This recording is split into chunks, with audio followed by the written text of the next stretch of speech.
Right, good morning. I'm Dr. Caroline Waddington from University of Hull, and I'm presenting a paper on behalf of myself, Andrew King and Pam Burnand from Cambridge, and it's on Sound and Music Project, Native Listening.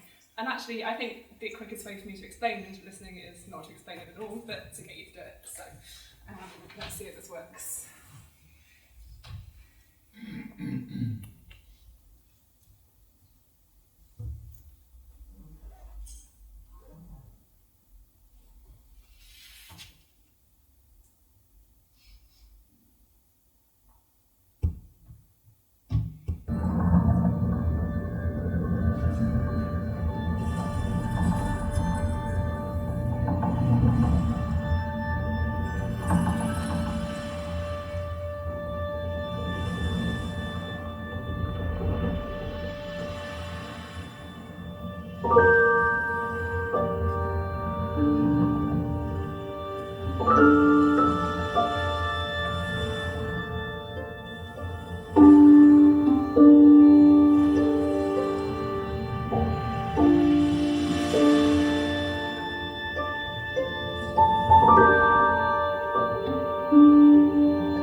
So, when you listened, what did you hear?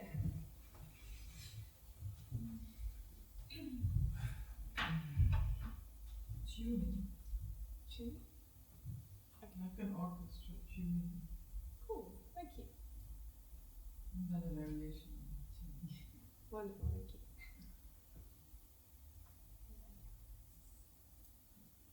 An atmosphere and a kind of drum.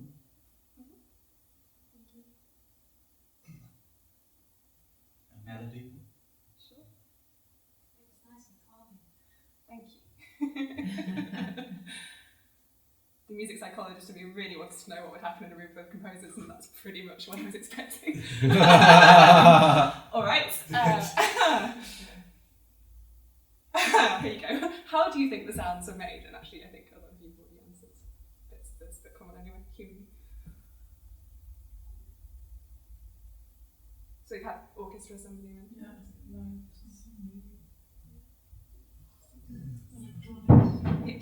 Field recording as well, maybe. absolutely. Where might it have been recorded? Like, can you imagine this being recorded? In a big space, I think. I would have thought in the studio. Mm-hmm. Me too. Good stuff. Very This is not what clean. the children say, by the way. Yeah, because the sounds are really clean and clear. Yeah, they are. I think you're probably spot on. Let's find out what it was. Here we go. A minute was Bird Woman. Here you go, by Poppy Ackroyd. You can find out some more there. So this is a minute of listening, and it's an initiative by Sound and Music, and it's been rolled out. Well, it was rolled out last year in Hull specifically for the Capital of Culture year of 2017.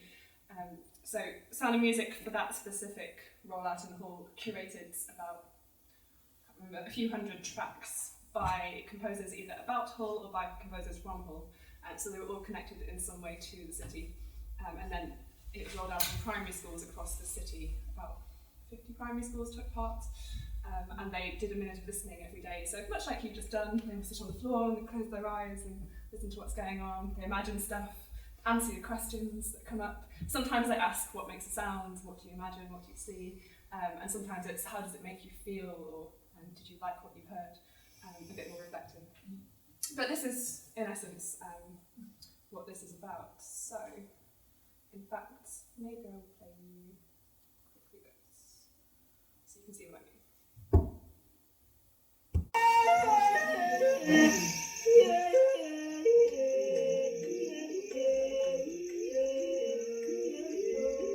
I really like Minute of Listening as a teacher, and I use it as a starter to my music lessons because listening and appraising is a huge part of the National Curriculum for Music, and it fits in perfectly. It enables the children to actively listen, to talk about what they're hearing, to use the vocabulary that's associated with the piece of music. And they really enjoy it, and it exposes them to a whole range of music that perhaps we wouldn't expose them to as teachers.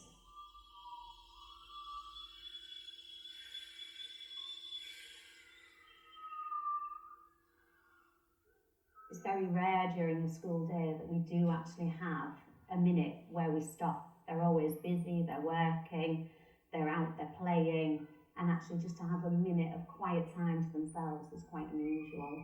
We've been using it every day after lunchtime.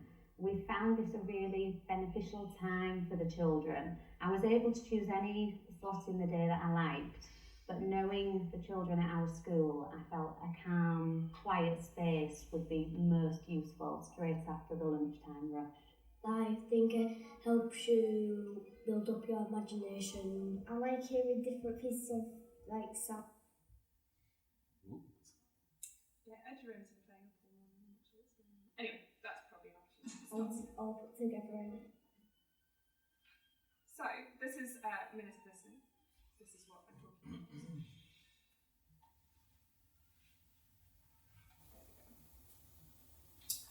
So Sound and Music, like I say, are the curators of Minute of Listening. It's their initiative. They were interested in asking us to evaluate it and seeing what's going on, for funding reasons most likely. Part of Paul's City of Culture. The overview of the project, I presented a different study yesterday, if you were here, about New Music Biennials, the entire project. This is one of the mini projects within it, and it's funded by Paul Hammond.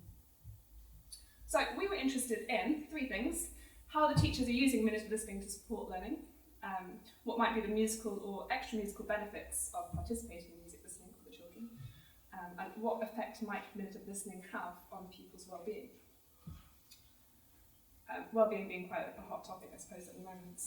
So what we did is we recruited 3 primary schools in Hull, which is a lot harder than it sounds, actually, when you think about, again, ethical consents and teachers being so busy and trying to get them on the phone and get them interested in the project and enthusiastic about the project. And then, because we were measuring well-being, I had to find schools that were at the very beginning of their Minute of Listening time so that I could get a baseline and then get them sent to me coming back in 2 more times to sort of see the development over a period of months. So actually it was quite tricky. So we got 10 Year 4 pupils from School A, we've called them. So that school I saw 3 times, from sort of February, May, and then July, so I visited different points. School B I saw twice, so I caught them in the middle and at the end. And School C, I went in at the beginning, and then they had some kind of change of teacher, and it all got a bit messy in the middle, so we only saw them once, but we have some interesting video data from them. So, I mentioned wellbeing yesterday, and I talked a bit about PERMA. So if you weren't here yesterday, then PERMA is Martin Seligman. He's a psychologist, a positive psychologist, and he came up with this framework for flourishing. So PERMA is positive emotions, engagement, relatedness, meaning, and accomplishment. And some Australian researchers have created this really nice psychological measure called EPOC, engagement, perseverance, optimism, connectedness, and happiness, which is much more relevant for children and adolescents rather than for the adults. So PERMA is for adults basically, but because children are developmentally so different, they've tested this and validated this measure. So this is what we were using as our questionnaire.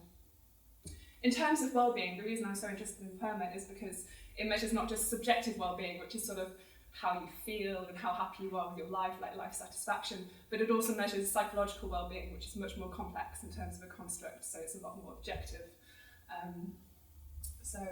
For example, it measures things like perseverance of children, which is very different from how do you feel today. 3 sessions with School A, so we got 3 lots of longitudinal data for them, 2 sessions to School B, and just the 1 from School C. And obviously I went into video all the sessions, so there's some video analysis too. So, in terms of the video analysis then, for our first research question, how do teachers use Minute of Listening? They're using it to encourage creative expression. So, they will listen just as you did to a minute of sounds of some kind. I should say some of it's quite tonal music, some of it's more soundscapey like we've just heard, and some of it's really off the wall and abstract. But the children just imagine stuff. And then there's quite a lot of continuation activities where they can draw something in response to it, so create what you hear kind of an idea. And as that teacher was saying on the YouTube video, there's not actually a lot of opportunity these days for children to do that in schools, so this is really valuable for them. So that's one way teachers are using it as a sort of means of self-expression, creative expression. They're definitely using it to support music teaching. There's a lot of talk about those sort of, the 6 elements of music, timbre and pitch and rhythm and so on. So they're trying to get children to be able to articulate what they're hearing in terms of those. It also, sort of beyond musicking, they're using it to develop descriptive vocabulary in general. So what are you hearing? Is it hard sounds? Is it soft sounds? Is it spiky? This kind of thing. So beyond music, it's also doing good things for English and literacy, which of course everybody loves to hear. They're using it as well to encourage discussion among peers. I don't know when the last time was that you went into a primary school classroom, but there's not a lot of that actually, and we forget this as more sort of academic types who go into universities, and of course a lot of what we do is based on discussion and debates and so on. But actually it's quite difficult to get children to talk to each other and to listen and respond to what their peers are saying. So it's been a really nice vehicle for doing that and sort of being able to see other people's points of view as well, which of course is really, really important when you're young, developing perspective taking and so on. And the other thing it does in terms of the question, how does it make you feel, or do you like that sound? It starts to engage them in some self-reflection. What is it that I like? Why is that? So that's really valuable as well. So it's doing all these things, or teachers are using it in all these different ways. So I think there are 3 types of listening that are going on. I think a lot of you will have jumped straight to listening number 2, which is critical listening. You were sort of analysing what's happening and what might be making the sound straight away, very analytical. But I think the first thing that children will do is they'll listen in a really focused way. So attentive listening to be able to produce an imaginative or creative response to the sound. So close your eyes, what do I imagine? What might be going on here? Where do I see myself? So an imaginative response may not necessarily involve analysing the sound to understand why one imagines a particular thing. And so this can be considered focused listening rather than critical listening. As I say, critical listening then I think is next level. So it's attentive, but it's also sort of really active and analytical. And it usually involves some kind of problem solving or decision making in sort of non-musical sense. So in this particular context, critical listening skills could then potentially extend beyond cognitive listening to listen critically to other kinds of extra musical situations, so thinking really ahead into their futures in terms of lectures, or maybe listening to the news. We do it all the time, you evaluate what people are saying, and this is a really valuable life skill, of course, and even to one another, evaluating ideas. Listening to others I've already sort of touched on in terms of what the teachers are doing, supporting learning, but there's a lot of discussion activities, so the teacher will go around and say, well, what did you think? Okay, well, oh yeah, I can kind of see why you would think that. Can you all see why you might think that?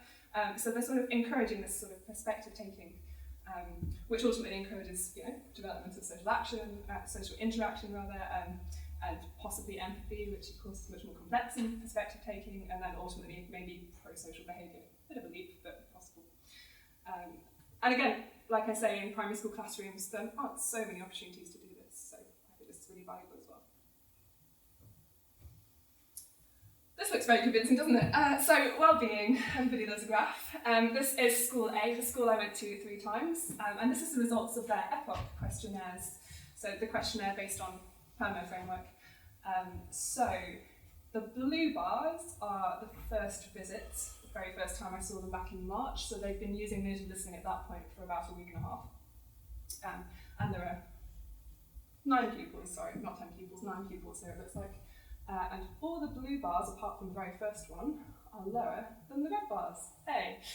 So on the 3rd visit in July, the red bars, they had all moved up slightly on their wellbeing questionnaires, apart from that one outlier, the first students. Looks nice and convincing, doesn't it? Of course, it's really impossible to include much from 9 students at one school. It could have been that in July, perhaps they were delighted that it was the end of term, they were feeling good about that, I don't know. They might have just had a really good lunch. Who knows? But it's sort of suggestive, I suppose, rather than conclusive. So I think this is an interesting finding. So what you're seeing in terms of the bars is the group mean. The individual mean of all the schools. So the EPOC questionnaire has 5 different dimensions to it: E, P, O, C, H, and then I've taken the mean summary of each of the 5 items for each child, and that's what you're seeing here. Interesting that the red bars in the middle are lower on this one. So this is the 5 dimensions. And we have them now for March in blue, May in reds, and yellow for July. And this is an average of the entire group of children. So, for example, engagement looks pretty cool, doesn't it? So we have a nice sort of upward trajectory for engagement. You can see the three of the others, perseverance, optimism, and happiness, sort of take a dip for some reason in May. Don't know. I'm not sure what happened that time. And then connectedness is interesting. It looks fairly consistent between the first two, and then it drops slightly for July. So, and again, 9 children, very small sample size, but suggestive rather than conclusive data at this point. But it is interesting that it suggests this positive trend.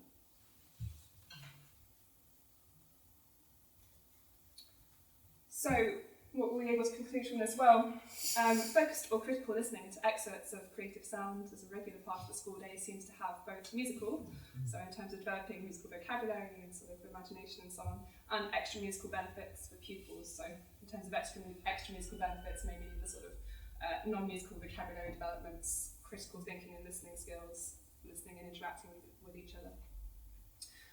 And as well as supporting music teaching and learning, minute listening also seems to support development of descriptive vocabulary, creative expression, concentration, so listening in a focused way, self-reflection, do I like it, why, perspective taking, what does he think, why does he think that, he's different from me, that's interesting, and critical evaluation, like here. And this preliminary study suggests that there may be a positive relationship between minute of listening and the children's well-being. I should say that the school B, where I had data in the middle and the end, did not show a positive trend, it didn't show any kind of trend. So again, really early data. So in terms of future directions then, we think Sound of Music needs to undertake some more empirical work here to examine the relationship between minute of listening and children's well-being. So as I say, findings of this study in terms of well-being are suggestive that they are in no way conclusive.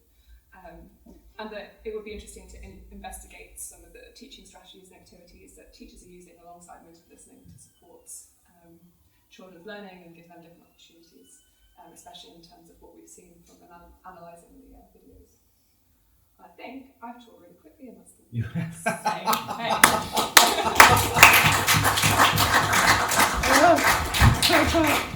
You win the award, Caroline, for the shortest.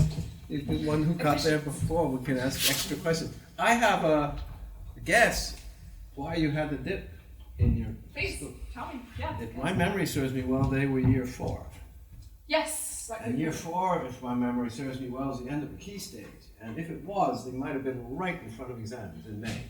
I think year 3 at the SAS class actually. Might have, just might have. I could be wrong, but if they were in front of serious exams, guess what? I will check. Thank you. Yeah, I could be wrong. Anyway, does anybody have? Rises in July, then they're in front of summer vacation. Yeah, that's right. They'll go up. Exactly.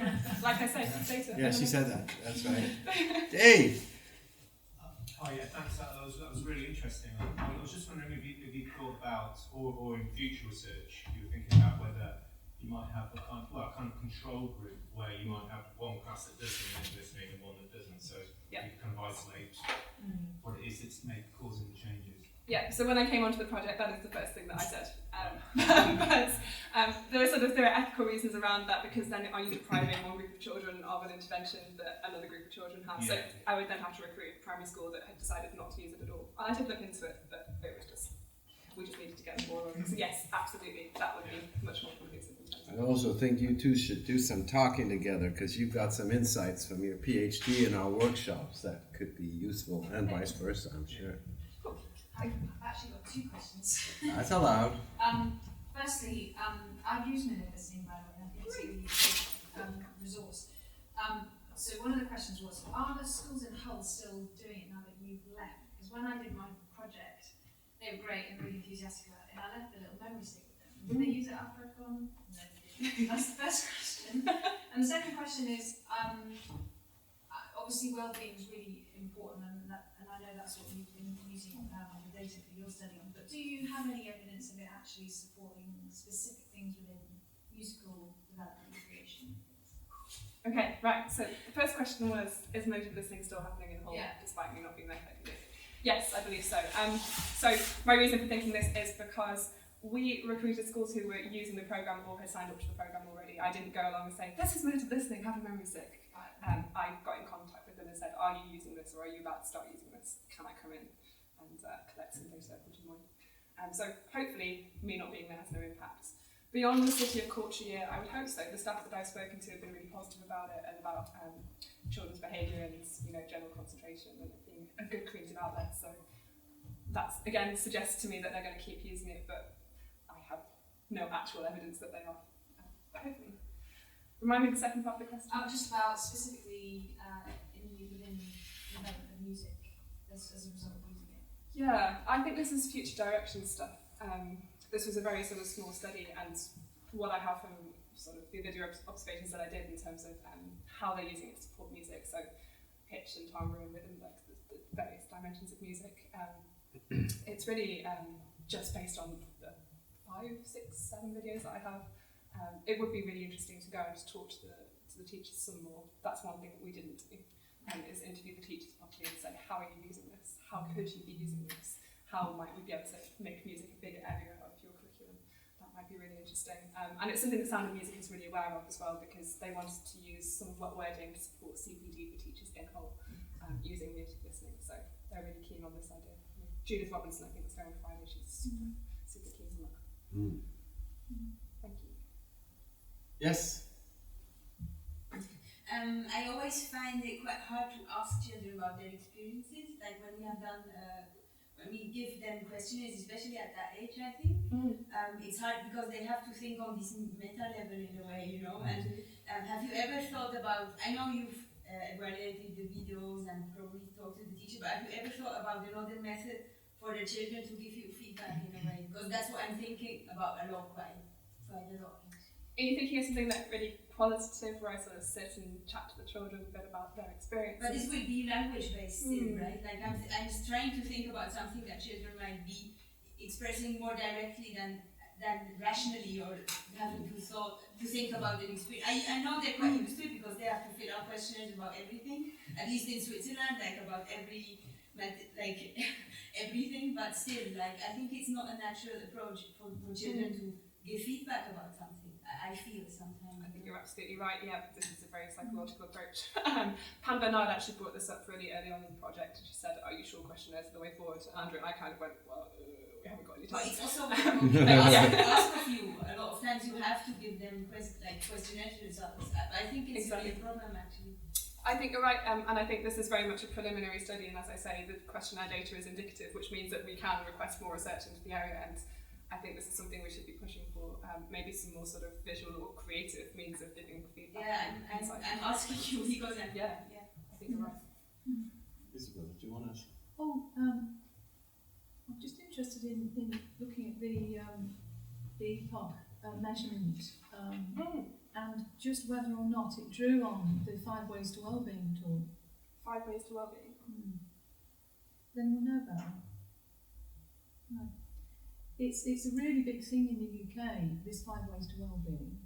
We're sort of talking 2011. It's being used by social care as a means to assess wellbeing, and that's going across the board in terms of people with learning disabled people, but also carers' wellbeing.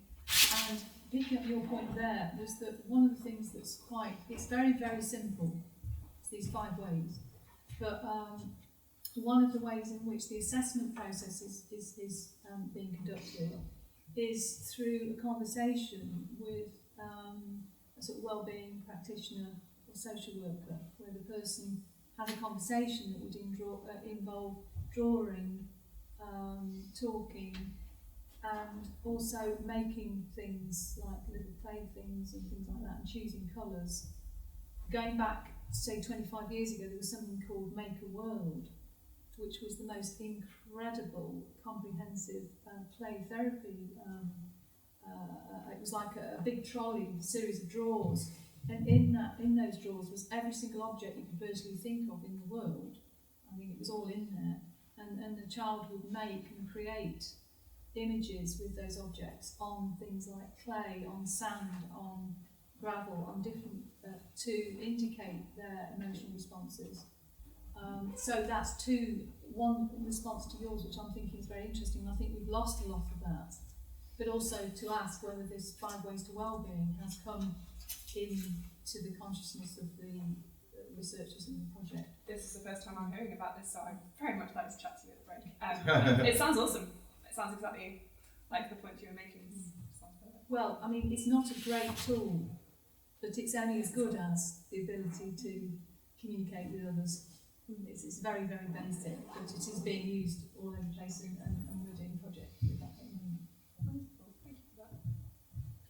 Well, I have to say, Caroline, I think, it's one thing to have these fantastic resources like Minute of Listening, but it's another thing to have them well evaluated. So we know whether it's working, we know what it's good for, what might be improved, and these things don't become one-offs and historical, oh, that was a great period when they were still doing a Minute of Listening.